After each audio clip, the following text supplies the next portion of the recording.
obzirom na to da su te usvojili poznati roditelji, tako da kažemo poznati, ipak je tvoj otac košarkaš, da li ti je to olakšalo kroz život ili ti je to otežavalo? Pa to je mač sa dve oštrice. Ne znam, tata mi je, ne znam za drugačiji način života, tako da stvarno na to pitanje i izbjegavam da odgovaram na to. Inače, zato što i jednog tatu imam. On jeste slavan i mama i tata su mi slavni. Prezime nosi predrasude. Iako me neko ne zna, misli sve i svašta o meni. Kad me upozna, porušim sve predrasude, kao što i želim da uradim na temu usvajanja. Ali mislim da je samo kako su nas podigli. Mi smo normalni, Luka, Matija i ja, ne tražimo puno, radni smo svo troje, tako da mislim da je tih 5 slova na kraju manje više uticalo na nas. Kaži mi još što se tiče projekta, u kom smeru dalje planiraš da nastaviš? Šta je ono što ćeš ti da ponudiš toj deci i roditeljima kroz ovo što si formirala? Pa za sad, evo, skoro smo ponudili drugo proširenje projekta, da 2 grupe budu. Za sad nadam se da ćemo uskoro i početi sa grupama, da se oformiraju još i mladi da se prijave. Želim da pokažem da usvajanje ne mora negativno da utiče što na svakodnevni život, da li mi imamo traume ili posljedice usvajanja pa da nam utiču na poverenje, na ljubavne odnose, na partnerske odnose, na društvene odnose pa i poslovne. Želim da pokažem da je sasvim normalan čin. Jesmo malo drugačije došli u porodice, ali nije ništa strašno. Evo, ja sedim tu, nije ništa strašno, pričam pozitivno na temu. I mislim da, to jest želim da pokažem da i roditelji, kako da kažem, dete, ako mu baš pokažu i veru i ljubav i ako daju sve od sebe, mislim da problema neće biti u tom konkretnom usvajanju. Ti si u stabilnom emotivnom odnosu, to sutra možda vodi i u bračne vode. Da li razmišljaš možda o usvajanju, naravno i pored svoje biološke dece sutra ukoliko budeš imala? Naravno, baš bih voljela da usvojim dete, svejedno mi je dečak ili devojčica, ali voljela bih da pružim isto što sam ja imala. Ljubav, stabilne emotivne odnose u okviru porodice i podršku neizmjernu i ja bih voljela to da pružim jednom mališanu kad dođe vreme. Šta tvoj partner kaže na to? On se slaže. Slaže se. Mislila sam da neće jer to ljudi nepoznata je tema pa ljudi ne znaju konkretno i šta ulažu u to, ali on se složio. S obzirom da si dugo vremena boravila u Americi, sada si već duže vreme u Srbiji. Kada govorimo konkretno o usvajanju, koliko se taj sistem u Americi razlikuje na ovaj sistem kod nas? Razlikuje u odnosu na sistem koji imamo kod nas u Srbiji? Jako se razlikuje zato što u Americi su razvijeni postadoptivni servisi i već postoje uveliko grupe podrške na temu usvajanja koje ja želim baš ovim postupkom danas da objasnim ljudima da je to normalna stvar, da nije da kažem, nije ni glupo, ni manje uvažavajući ako se traži pomoć, pa i na način da samo čuješ da te neko razume.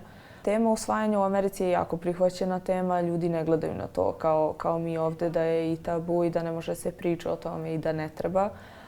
Žao mi je što ovdje, čim je nešto nepoznato, mi izbjegavamo da pričamo o tome, ali eto, danas sam tu da razbijem to. Ali tamo je baš razvijeno i želim da krenemo polako koracima ka napredovanju kao i u Americi. Šta očekuješ od ovog projekta i šta ćeš smatrati svojim najvećim uspehom kad nekako zaokružiš sve ovo što si započela?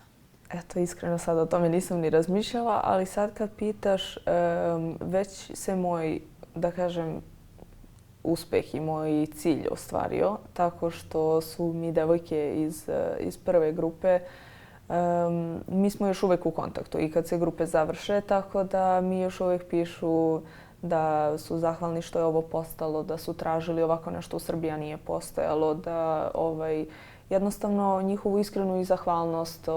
Mislim, što ja kažem, mi smo postali i prijatelji ovako iz svega. Eto, bar jednoj osobi da pomognem, pa i to mi je cilj, ali evo ja sam pomogla i više od toga, tako da moj cilj se uveliko ostvario i drago mi je što mogu da pružim i sad i još grupa i što smo se otvorili i za mlade i što možemo i online da pružimo uslugu po cijeloj Srbiji. Ne samo i za roditelje u Beogradu, što će uživo biti, tako da moji ciljevi se polako ostvaraju jedan po jedan. Sigurna sam da si se naslušala svakakvih priča i svakakvih životnih sudbina. Je li ima neka koju bi izdvojila, koja onako na tebe ostavila poseban utisak? Naravno, ne moraš otkrivati aktere priče. Iz svačija priča je posebna i ne mogu sad da izdvajam ničiju konkretno pa ni svoju. Ali generalno kao grupa mislim da smo tema traženja bioloških roditelja. Mislim da smo tu napravili mnogo veliki pomak. Neki su uspeli u tome, neki su ušli u proces jer nisu znali kako da uđu, kako da ga pokrenu uopšte. I emotivno nisu bili sigurni da li su spremni, ali su vidjeli da imaju podršku pa i u nama koji smo slično godište kao i oni. To mi je najviše ostavilo poseban utisak da su vidjeli da su mogli da se oslone i na nas druge, ne samo i na Branku koja je tu da nas isprovede kroz ceo proces, što emotivno, što psihički, što ovako na svakodnevnom nivou, šta nam treba od papirologije i ostalo, nego i činjenica da su se opustile skroz dovoljno da pričaju, da mogu da me pozovu ili drugog nekog da kažu treba mi pomoć tu i tu, eto me, ne razmišljam. Tako da celokupni utisak grupe mi je da smo se povezali i da znaju da, što je trajanje grupe 6 mjeseci, ali sad je ostvarena ta veza između svih nas, da znaju da mogu da računaju na nas i još duže. I evo još za kraj, ne mogu da te ne pitam, sutra kada bi srela svoje biološke roditelje, šta je ono što bi ih pitala? Jesi razmišljala nekada o tome?